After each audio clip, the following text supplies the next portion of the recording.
अस्सलामुअलैकुम फ्रेंड्स, मैं Khan Nazmi Sharif. Welcome to FH2 classes. Friend, आज की इस वीडियो में हम सेट 11 के रीजनिंग के आगे के क्वेश्चंस को सॉल्व करेंगे। 2 पार्ट ऑलरेडी अपलोड हो चुके हैं। अगर आपने वो वीडियोस नहीं देखी हैं तो आप FH2 क्लासेस पर जाकर महाटेट 2017 सेट 11 सर्च कर सकते हैं और उन 2 वीडियोज़ में रीजनिंग के जितने भी क्वेश्चंस बताए गए हैं आप उनके सोल्यूशन देख सकते हैं। ओके, अब बाकी के जितने भी जो क्वेश्चन रह गए हैं रीजनिंग के, हम इंशाल्लाह आज जितने हो सकते हैं उतने इस वीडियो में कवर करने की कोशिश करेंगे। तो चलिए वीडियो स्टार्ट करते हैं। तो देखिए, आज का जो पहला क्वेश्चन है वो कुछ इस तरह से है। इस टाइप के 2 क्वेश्चन ऑलरेडी हम कर चुके हैं। ये जो पैराग्राफ वाला क्वेश्चन है, मतलब कुछ 5 सेंटेंस आपको दिए गए हैं और इस सेंटेंस को रीअरेंज करके आपको पैराग्राफ बनाना है। ओके, तो ये रीअरेंजमेंट हम ऑलरेडी फर्स्ट 2 वीडियो में कर चुके हैं, लेकिन आज मैं आपको दोबारा इसको रीअरेंज करके बताऊंगी और फिर हम मेन क्वेश्चन को पढ़ेंगे। ओके, तो देखिए क्वेश्चन वही है रीअरेंजमेंट वाला, और उसके बाद हमको क्या करना है, रीअरेंजमेंट करने के बाद हमको ये देखना है which of the following should be the second sentence after rearrangement, यानी दोबारा तरतीब देने के बाद इनमें से कौन सा जुमला दूसरे नंबर पर आएगा। तो हम इसको पहले तरतीब दे देते हैं। फर्स्ट जो है इसमें एस आता है, one day tired of Shri Krishna's mischief his mother Yashoda decided to tie him up, यानी एक दिन श्री कृष्णा की शरारतों से तंग आकर उनकी माँ यशोदा ने उनको रस्सी से बांधने का डिसाइड किया। एस पहले आ जाएगा। उसके बाद she brought a rope to do Q, she brought a rope to do so but realize it was very small, यानी उन्होंने ये काम के लिए एक रस्सी लाई लेकिन वो बहुत ही छोटी हो गई। She got a bigger one, T उसके बाद आएगा, one but it turn out to be small too, then she got yet another one but was unable to tie him, यानी वो बड़ी रस्सी लेकर आई लेकिन फिर भी वो छोटी ही पड़ गई। उन्होंने दोबारा से एक लाई लेकिन फिर भी उन्हें बांधने से वो नाकाम रही।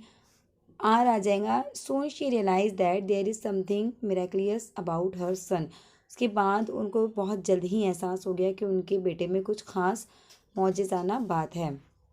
ओके, उसके बाद लास्ट में आएगा P, finally lord Krishna allowed her to tie him up just to make her happy, आखिरकार जो श्री कृष्णा है उन्होंने खुद को उनकी माँ से बंधवाने का फैसला कर लिया ताकि वो खुश हो सके। तो यहाँ पर इस तरह से ये रीअरेंजमेंट होता है SQTR और P। तो यहाँ पे हमसे पूछा है कि सेकंड नंबर पर कौन सा आएगा। तो देखिए हम देख सकते हैं सेकंड नंबर पर यहाँ पर जो है कौन सा आ रहा है, यहाँ Q आ रहा है। तो इस हिसाब से Q इसका सही जवाब होना चाहिए। एक बार चेक कर लेते हैं हम लोग। ऑप्शन नंबर ए में ही हमको Q नज़र आ रहा है, तो ऑप्शन नंबर ए ही इसका जो है सही जवाब होगा। ओके, नेक्स्ट क्वेश्चन देखिए क्या है। ये क्लॉक से रिलेटेड क्वेश्चन है। ओके, यहाँ पर क्या पूछा गया, देखिए what angle is made by minute hand in 44 second, यानी मिनट हैंड के ज़रिए 44 सेकेंड के अंदर कितने डिग्री का एंगल बनेगा। तो देखिए इसका कैलकुलेशन मैं आपको बताती हूँ। जैसे कि हमारी ये क्लॉक है। ओके, ये क्लॉक के अंदर सपोज़ यहाँ पर कुछ 12 नंबर है और यहाँ पर कुछ 1 है। तो देखिए ये 1 और ये 12 के जो बीच का जो एंगल है, यानी ये 5 मिनट, तो ये 5 मिनट के अंदर जो ये 30 डिग्री का एंगल बनता है। ओके, मिनट हैंड से इस 5 मिनट के अंदर कितने डिग्री का एंगल बनता है, 30 डिग्री का। अब देखिए अगर हम इसको डिवाइड करते हैं कि 1 मिनट के अंदर कितने डिग्री का एंगल बनेगा, तो देखिए जब 5 मिनट में 30 डिग्री का एंगल बनता है तो 1 मिनट में ये बन जाएगा 6 डिग्री का एंगल, यानी 1 मिनट के अंदर हमारे पास 1 मिनट में कितने डिग्री का एंगल बनता है, 1 मिनट में। ओके, 1 मिनट में 60 डिग्री का एंगल बनता है। अब 1 मिनट के अंदर कितने सेकेंड होते हैं, सॉरी 6 डिग्री का बनता है। 1 मिनट के अंदर कितने सेकेंड होते हैं, 60 सेकेंड। तो 1 सेकेंड में कितना बनेगा। ओके, 1 सेकेंड में कितना बनेगा हमको ये निकालना है फिर। ओके, तो अब यहाँ पर हम एकदम सादा सा कैलकुलेशन है कि 1 सेकेंड के अंदर कितना बनेगा। तो देखिए जब 1 मिनट में 6 डिग्री का बनता है और 1 मिनट में 60 सेकेंड होते, तो यानी इस 6 को हम क्या करेंगे, 60 से डिवाइड करेंगे। तो 6 1 ज़ा 6 10 ज़ा, यानी यह आता है 1/10, कुछ इस तरह से। तो अब जब इनका कैलकुलेशन करते हैं तो यह आ जाता है 0.1, यानी 1/10 का जब हम कैलकुलेशन करते हैं तो 0.1, यानी 1 सेकेंड के अंदर 0.1 डिग्री का जो है यहाँ पर एंगल तैयार होता है। अब 1 सेकेंड में 0.1 डिग्री का एंगल तैयार होता है, तो हमको कितने सेकेंड में निकालना है, हमको निकालना है 44 सेकेंड में। तो सादा सिंपल सा यहाँ पर हम क्या करेंगे, 0.1 को 44 से जो है हम मल्टीप्लाई करेंगे। तो देखिए 44 वन सा 44 एज इट इज़ आ जाएगा, और यहाँ पर हम 0 से मल्टीप्लाई करेंगे तो 0 ही आने वाला है। तो सिंपली यहाँ पर क्या होगा, एक पॉइंट ऐड हो जाएगा। ओके, इस तरह से 4.4 जो है मल्टीप्लाई करने के बाद 44 को 0.1 से मल्टीप्लाई करने के बाद वो 4.4 में कन्वर्ट हो जाएगा। तो 4.4 डिग्री का जो एंगल है वो 44 सेकेंड के अंदर तैयार होगा। तो ऑप्शन नंबर बी जो है इसका यहाँ पर सही जवाब होगा। देखिए आपको ये चीज़ें याद रखनी है कि 5 मिनट के अंदर 30 डिग्री का एंगल बनता है। तो उसके हिसाब से 1 मिनट में कितने का बनेगा, 6 डिग्री का। और 6 डिग्री के हिसाब से अगर हम जाएंगे तो 1 मिनट में 6 डिग्री का, तो 1 सेकेंड में कैसे बनेगा, तो 6/60 करेंगे हम। क्यों 60, क्योंकि 1 मिनट के अंदर 60 सेकेंड होते हैं। ओके, इस हिसाब से ये 0.1 का बन रहा है। फिर उस 0.1 को हम क्या करेंगे, आंसर आएगा वो क्या आएगा, इसका आंसर 4.4, यानी ऑप्शन नंबर बी जो है यहाँ पर इसका सही जवाब होगा। ओके, ऑप्शन नंबर बी जो है इसका सही जवाब है 4.4 डिग्री। नेक्स्ट क्वेश्चन की तरफ देखते क्या है। नेक्स्ट क्वेश्चन देखिए कुछ इस तरह से है। The solid as shown in the figure is made up of cubical block each of side 1 centimetre. The number of block is. तो अभी यहाँ पे हमको नंबर ऑफ ब्लॉक देखना है। तो देखिए इसकी भी शॉर्ट ट्रिक मैं आपको कई वीडियोस में बता चुकी हूँ, आज एक बार फिर से बताती हूँ। जब इस तरह का सवाल आपके सामने आता है, ओके, तो देखिए इसके अंदर क्यूब के अंदर तीनों फेसेस होते हैं, इसकी लंबाई, इसकी चौड़ाई और इसकी हाइट, यानी लेंथ, ब्रेथ एंड विथ। इस तरह से यहाँ पर तीनों चीज़ें दी जाती है। तो उसी हिसाब से हमको नंबर ऑफ ब्लॉक काउंट करना है और फिर हमें क्या करना है, उसको मल्टीप्लाई करना है। यानी अगर हम देखें तो देखिए 1 2 3 4 5, यानी हम इस तरह से अगर काउंट करते हैं इसको तो कितने ब्लॉक्स हमको दिखते हैं, यहाँ पर 5 ब्लॉक्स दिखते हैं। ओके, उसके बाद अगर हम वर्टिकली काउंट करते हैं, कुछ इस सीक्वेंस में अगर हम काउंट करते तो हमको 3 ब्लॉक नज़र आते हैं। ओके, और कुछ इस तरह से अगर हम जाते हैं, पहले हमने इस तरह से लिए तो 5 ब्लॉक नज़र आए हमको, कैसे 1 2 3 4 5। फिर जब हमने वर्टिकली इसको काउंट किए यानी इसकी हाइट के हिसाब से तो हमको 3 ब्लॉक मिले। उसके बाद जब हम इस तरह से जाएंगे तो हमको कितने ब्लॉक मिलते हैं, देखिए यहाँ पे 1 2 3 एंड ये 4। तो यहाँ पर ये 4 ब्लॉक है। बस कुछ भी नहीं करना है, इनका मल्टीप्लाई कर देना है। कितना होता है, देखिए ये 5 3 ज़ा 15, ओके, और 15 4 ज़ा होते हैं 60। तो इस तरह से अगर हम देखेंगे तो ऑप्शन नंबर बी जो है 60 यहाँ पर इसका सही जवाब होगा। ओके, तो चेक कर लेते हैं हम लोग। ऑप्शन नंबर बी देखिए 60 इसका यहाँ पर सही जवाब है। तो बहुत आसान, बहुत मुश्किल नज़र आने वाला क्वेश्चन, लेकिन बहुत ही ज़्यादा आसान है ये। बस आपको ये ट्रिक याद रखनी है। ओके, नेक्स्ट क्वेश्चन देखिए कुछ इस तरह से है। रीज़न एंड असर्शन वाला क्वेश्चन है ये। For the assertion A and reason are given below, choose the correct alternative from the following. यानी यहाँ पर एक रीज़न और असर्शन यानी उसका एक सेंटेंस दिया गया है और उसका रीज़न दिया गया है, क्या ये दोनों आपस में कनेक्टेड है, हमको ये तलाश करना है। तो देखिए या दोनों में से कौन से ट्रू है कौन से फॉल्स है, ये हमको देखना है। तो फर्स्ट देखिए, boiling point of fresh water is higher than that of sea water, यानी जो फ्रेश वाटर है उसका नुक्ते उबाल समंदर के पानी से ज़्यादा होता है। ओके, ये एक हो गया। उसका रीज़न क्या बता रहा है यहाँ पर, fresh water contains lot of impurities, यानी ताज़ा पानी में बहुत सारी आलूदगी मौजूद होती है। तो देखिए दोनों भी सेंटेंस यहाँ पर रॉन्ग है, क्योंकि बॉइलिंग पॉइंट जो है वो फ्रेश वाटर का कम होता है सी वाटर के मुकाबले में। और सी वाटर में जो यानी समंदर के पानी में बहुत सारी इम्प्योरिटीज़ होती है, उसमें सॉल्ट होता है और भी बहुत सारा सॉइल होता है, ये सारी चीज़ें होती है उसके अंदर। तो फ्रेश वाटर में इम्प्योरिटीज़ नहीं होती है, मतलब नहीं हम कह सकते हैं यहाँ पर जितनी ज़्यादा सी वाटर में हो सकती है। Okay, as compare to fresh water. तो इस हिसाब से ना तो असर्शन सही है यहाँ पर और ना ही उसका रीज़न सही है। तो इस हिसाब से अगर हम देखेंगे तो ऑप्शन नंबर ए क्या है, हम देख लेते हैं।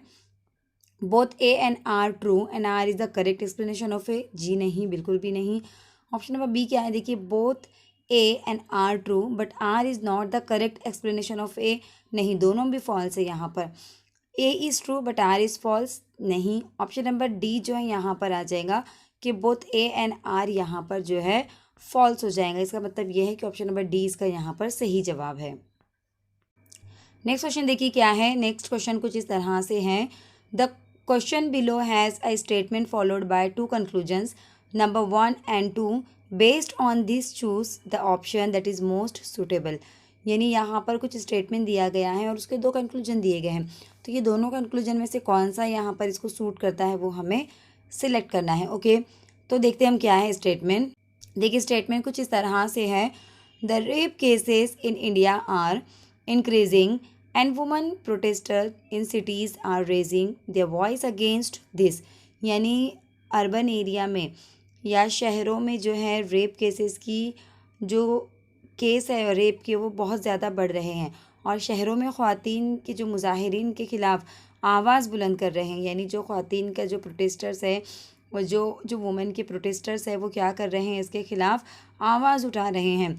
कहाँ पर? अर्बन एरियाज़ में, यानी जो शहर वाले इलाके हैं, शहरी इलाके हैं वहाँ पर। ओके, इंडिया के अंदर, सॉरी, क्या कह रहा है, the rape cases in India are increasing and women protester in cities are raising their voice against this. यानी पूरे इंडिया के अंदर जो है वो रेप केसेस बढ़ रहे हैं और जो यहाँ पर शहरों में जो ख़वातीन के मुजाहिरीन हैं यानी जो प्रोटेस्टर्स है वो क्या कर रहे हैं, अपनी आवाज़ बुलंद कर रहे हैं। तो रेप केसेस की बात अगर हम देखेंगे तो यहाँ पर पूरे इंडिया की हो रही हैं। ओके, तो अब इसके लिए क्या यहाँ पर जो इसका कंक्लूजन क्या निकल कर आता है, किस वजह से ऐसा हो रहा है। तो देखिए ऑप्शन नंबर 1 कहता है कि rape is an urban problem. यानी ये जो रेप है ये शहरों की ही प्रॉब्लम है, ऐसा तो नहीं है गांव वाले एरिया में, छोटे छोटे विलेज एरिया में। यानी अगर हम देखेंगे तो हर जगह पर छोटे से छोटे कस्बे में भी ये प्रॉब्लम हो सकती है, ज़रूरी नहीं है कि बड़े बड़े शहरों में ही रेप की प्रॉब्लम है। ओके, उसके बाद नेक्स्ट क्या है, देखिए rape cases are more in urban India. यानी इंडिया के शहरों में रेप केसेस के वाक़यात ज़्यादा हो रहे हैं, इसलिए वहाँ के जो प्रोटेस्टर्स है वो उसके खिलाफ आवाज़ उठा रहे हैं। तो देखिए ऐसा भी बिल्कुल नहीं है, अगर हम एक ऑल ओवर अगर हम एवरेज देखें तो ऑल ओवर इंडिया में ही जो रेप केसेस है वो इंक्रीज़ हो रहे हैं। ऐसा कुछ यहाँ पर बताया नहीं गया है कि सिर्फ शहरों में ही ये वाक़यात ज़्यादा है, गाँव में भी बहुत ज़्यादा वाक़यात पेश आते हैं इस तरह के। ओके, तो इस हिसाब से अगर हम देखेंगे तो ना तो कंक्लूजन 1 और ना ही कंक्लूजन 2 इसको सूट होता है। ओके, तो इस हिसाब से अगर हम देखेंगे इसका क्या जवाब आएगा, फिर ऑप्शन नंबर डी देखिए हम यहाँ पर देख सकते हैं, नाइदर 1 और नॉर 2 फॉलो। यानी ना तो 1 ना ही 2 यहाँ पर इसको फॉलो करता है। ऑप्शन नंबर डी जो है यहाँ पर इसका सही जवाब होगा। नेक्स्ट क्वेश्चन देखिए कुछ इस तरह से है, complete the series by choosing right figure from the given choices. यानी यहाँ पर ये एक सीरीज दी गई है, इस पैटर्न को हमको आइडेंटिफाई करना है और नेक्स्ट कौन सा आएगा यहाँ पर हमको वो देखना है। ये सीरीज़ है ऊपर वाली दी गई और ये नीचे ऑप्शन है कि ऑप्शन ए बी सी और डी में से नेक्स्ट यहाँ पर कौन सा पैटर्न आएगा। तो देखिए सीरीज़ को हम समझने की कोशिश करते हैं।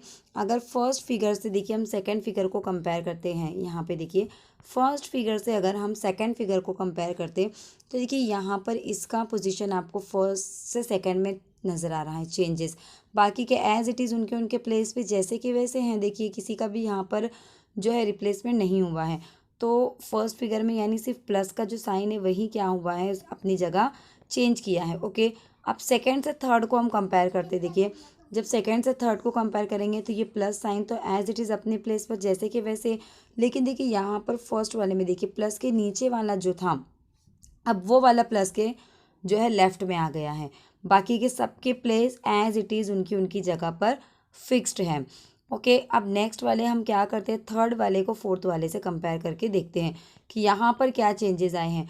तो देखिए अब मैं थर्ड और फोर्थ में कंपेयर करूँगी तो देखिए ये दोनों अपनी अपनी प्लेस पे एज इट इज़ है, फर्स्ट फिगर से ही हमको लेते जाना है। तो देखिए फर्स्ट फिगर में ये जो नीचे था ट्रायंगल है, अब इसकी बारी है टर्न की, अब इसकी बारी अपनी जगह चेंज करने की।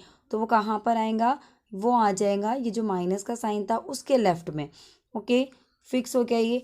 तो अब देखिए नेक्स्ट वाले में क्या चेंजेस आएंगे, नेक्स्ट वाले में किसका नंबर होगा अपनी जगह चेंज करने का, स्क्वायर का नंबर, स्क्वायर का जो है नंबर होगा ये अपनी जगह वो चेंज करेगा। तो अब देखिए स्क्वायर की जगह कहाँ पर आएंगी, फिर अगर हम देखेंगे तो ये तो एज इट इज़ अपनी जगह पर एज इट इज़ यहाँ पर ये रहेगा, यहाँ पर ये रहेगा, यहाँ पर ये रहेगा, यानी इसके नीचे यहाँ पर स्क्वायर की जगह आ जाएंगी। ओके, अब इसके नीचे स्क्वायर की जगह तो आ गई, लेकिन उसके बाद देखिए यहाँ पर इन दोनों का क्या होगा, अगर इन दोनों के चेंजेस की बारी आई तो उसके बाद किसका नंबर होगा, उसके बाद ये फिलअप वाले सर्कल का नंबर होगा, यानी वो यहाँ पर आ जाएंगे ये फिलअप वाला कुछ इस तरह से। ओके, ये यहाँ पर इसका प्लेस आ जाएगा। तो ऐसे वाला जो फिगर है ये हमको देखना है कि हमें कहाँ पर ये फिगर नज़र आ रहा है। ओके, इस हिसाब से जो है हमको हमारा ऑप्शन सिलेक्ट करना है। ओके, तो देखिए यहाँ पर इस तरह का जो मिलता जुलता जो फिगर है हमको देखिए ऑप्शन नंबर डी में नज़र आ रहा है। देखिए ये प्लस की जगह पे ये प्लस, माइनस की जगह पे ये माइनस, ये ट्रायंगल उसकी जगह पर, यहाँ पर देखिए स्क्वायर है और यहाँ पर देखिए ये फिलअप वाला है। फिर इसने जो है ये अपनी जगह जहाँ पर थी वहीं उसकी अपनी अपनी जगह फिक्स है। इसने अभी तक अपनी जगह चेंज नहीं की क्योंकि वो अगली सीरीज़ में अपनी जगह चेंज करेगा। ओके, तो इस तरह से यहाँ पर ऑप्शन नंबर डी जो है अगला पैटर्न इसका हो जाएगा। ओके, तो ऑप्शन नंबर डी जो है यहाँ पर इसका सही जवाब है। देख लेते हैं हम लोग। देखिए ऑप्शन नंबर डी जो यहाँ पर इसका सही जवाब आएगा। ओके, देखिए ये क्वेश्चन भी पैटर्न वाला ही है। In the question below select the related figure from the given alternative, यानी यहाँ पर इस सीरीज़ को हमको मैच करना है और इसके बाद नेक्स्ट वाला कौन सा पैटर्न आएगा हमको ये दिखाना है। तो देखिए पहले हम इन दो को कंपेयर करके देखते हैं। देखिए पहले वाला कुछ इस तरह से है। ओके, और सेकंड वाला कैसा है, देखिए बिल्कुल एज इट इज़ उसका अपोजिट। कैसा है, बिल्कुल एज इट इज़ उसका अपोजिट है ये। तो बस यही चीज़ हमको क्या करनी है यहाँ पर फॉलो करनी है। यानी ये हमारा कैसा है, कुछ इस तरह से है, ये यहाँ पर और ये यहाँ पर है। तो हमें भी बस इसका अपोजिट यहाँ पर ड्रॉ करना है। इसका अपोजिट यहाँ पर ड्रॉ होगा तो देखिए ये यहाँ पर आ जाएगा कुछ इस तरह से। बस इसको उल्टा कर देना तो ये एरो वाला साइन उसी के ऊपर चला जाएगा, मतलब उसी लाइन में जाएगा। उसका जो जगह है वो चेंज नहीं होंगी और ये जो पॉइंट वाला है वो पॉइंट वाला इधर नीचे की तरफ टर्न हो जाएगा। तो नेक्स्ट फिगर कुछ इस तरह से बनेगा इसका। तो इसका अगर हम देखेंगे तो देखिए यहाँ पर इसका भी जो है ऑप्शन नंबर डी हमको मैच कर रहा है। ओके, इस हिसाब से ऑप्शन नंबर डी यहाँ पर देखिए इसका सही जवाब होगा। नेक्स्ट क्वेश्चन देखिए कुछ इस तरह से है। अल्फ़ाबेट सीरीज़ का ये क्वेश्चन है एनालॉजी में। ओके, तो अब हम इसको देखेंगे कि ये क्वेश्चन को हमें किस तरह से सॉल्व करना है। तो देखिए सबसे पहले हमें क्या करना होता है, जो आंसर फिगर दिया या आंसर सीरीज़ जो दी गई है हमको सबसे पहले उनमें क्या कनेक्शन है वो देखना होता है। ओके, तो देखिए यहाँ पर एच के बाद क्या है, यहाँ पर इनके फर्स्ट लेटर को अगर हम कंपेयर करेंगे तो एच के बाद यहाँ पर जे है, यानी एच के बाद क्या आता है आई के बाद आता है जे, यानी एक छोड़कर उसका अगला लिया गया है। तो सेम हमको यही करना है। यहाँ पर पी के बाद क्या आता है क्यू, लेकिन हमको यहाँ पर क्या लेना है फिर आर लेना है। ओके, उसके बाद देखिए ए और यहाँ पर सेकंड वाले से सेकंड वाले को कंपेयर करेंगे तो ए के फ़ौरन बाद बी आता है, यानी सेकंड वाले अल्फ़ाबेट में 0 का या 1 का डिफरेंस रखा गया है। तो यहाँ पर भी हमको ए के बाद क्या करना है, यहाँ पर बी लेना है। इस तरह से ये बी आ जाएगा। अब देखिए यहाँ पर एन थर्ड वाले को थर्ड वाले से कंपेयर करते हैं तो पी है, एन के बाद क्या है यहाँ पर पी है, तो एन के बाद क्या आता है ओ आता है और फिर पी आता है, यानी यहाँ पर एक का गैप रखा गया। तो सेम उसी तरह से हम एल के बाद एक का गैप रखेंगे तो एल के बाद आता है एम, तो हम यहाँ पर लेंगे एन। अब लास्ट वाला कंपैरिजन करते हैं तो लास्ट वाले में देखिए यहाँ पर डी और ई है, मतलब फ़ौरन डी के फ़ौरन बाद वाला लिया गया है ई। तो यहाँ पर भी हमको एम के फ़ौरन बाद वाला जो लेना है तो एम के फ़ौरन बाद क्या आएगा, यहाँ पर एन आएगा। तो इस तरह से जो नेक्स्ट इसकी जो सीरीज़ बनेगी वो आर बी एन एन इसकी जोड़ी बनेगी। ओके, तो आर बी एन एन ये कहाँ पर है हमको ये देखना है। ओके, मैं एक बार फिर से आपको जूम करके बताती हूँ किस तरह से हमने किए। देखिए एच और जे में हमने कंपैरिजन किए तो एक का डिफरेंस दिखा हमको, उसी तरह से एक के डिफरेंस में हमने पी से लिए आर। ए और बी का हमने कंपैरिजन किए तो फ़ौरन ए के बाद वाला पी था, तो यहाँ पर भी हम ए के बाद वाला फ़ौरन बी लेंगे। अब हमने एन और पी को कंपेयर किए तो एन के बाद ओ आता है। ओके, और फिर पी आता है, यानी एक का डिफरेंस रखा गया है। तो यहाँ पर भी हम एल के बाद एक का डिफरेंस रखेंगे तो एल के बाद आता है एम, लेकिन हम यहाँ पर लेंगे एन। और जब डी से ई का कंपैरिजन हमने किए तो डी के फ़ौरन बाद ही आता है, उसी तरह से एम के फ़ौरन बाद क्या आएगा, यहाँ पर एन आएगा। तो आर बी एन एन इस तरह से इसकी जो नेक्स्ट टर्म बनेगी। तो कहाँ पर है, देखिए ऑप्शन नंबर डी में मौजूद है आर बी एन एन। तो इस हिसाब से ऑप्शन नंबर डी जो है यहाँ पर इसका सही जवाब होगा। नेक्स्ट क्वेश्चन देखिए कुछ इस तरह से है। In each of the following letter series same of the letters are missing which are given in that order as one of the alternative below, यानी जैल के हुरूफ सीरीज़ में कोई हुरूफ गुमशुदा है, आपको इनकी शनाख्त जैल के इख्तियारात से करनी है। ओके, तो यहाँ पर देखिए सबसे पहले तो हमको सीरीज़ का पैटर्न पहचानना होगा। इसके लिए हमको क्या करना रहता है, सबसे पहले हम इनको काउंट करेंगे कितने हैं ये 1 2 3 4 5 6 7 8 9 10 11 12 13 14 15 16 17 एंड 18, यानी हम यहाँ पर ये 18 ईवन नंबर है तो हम दो दो के ग्रुप बना सकते हैं। कुछ इस तरह से ये दो दो के ग्रुप बन जाएंगे अगर यहाँ पर ऐसे हम इसकी जोड़ी बना लेते हैं दो दो की। तो देखिए इस तरह से ये जोड़ी बन रही हैं। तो अब हमको कितनी आसानी हो गई देखिए सॉल्व करने के लिए। यहाँ पर ए दिया गया है, ओके। तो जाहिर सी बात है नेक्स्ट वाले में क्या आएगा, बी, उसके नेक्स्ट वाले में क्या आएगा, सी, फिर क्या आएगा देखिए बी, फिर ए और फिर ये सी, ओके। और लास्ट वाले में अगेन ए। तो इस तरह से यहाँ पर अगर हम ब्लैंक स्पेस के अल्फ़ाबेट लेते हैं तो क्या निकल कर आते हैं, ब्लैंक स्पेस के अल्फ़ाबेट देखिए पहले बी, उसके बाद क्या है देखिए यहाँ पर सी, फिर आ गया बी, फिर आया ए, फिर आया सी और फिर आ गया यहाँ पर ए। यानी BCBACA इतने अल्फ़ाबेट जो यहाँ पर मिस है, ओके। तो इस सीक्वेंस में BCBACA कहाँ पर देखेंगे हम, BCBACA देखिए ऑप्शन नंबर बी में ही नज़र आ रहा है हमको, BCBA और CA, ओके। तो आज की वीडियो में इतना ही। वीडियो आपको कैसी लगी मुझे कमेंट करके ज़रूर बताना। अगर वीडियो आपको अच्छी लगती है तो इसे दूसरों तक भी शेयर करना, और अगर अभी तक मेरे चैनल को सब्सक्राइब नहीं किया है तो इसे सब्सक्राइब ज़रूर करना। नेक्स्ट वीडियो आने तक मुझे दुआ में याद रखना। अल्लाह हाफिज़।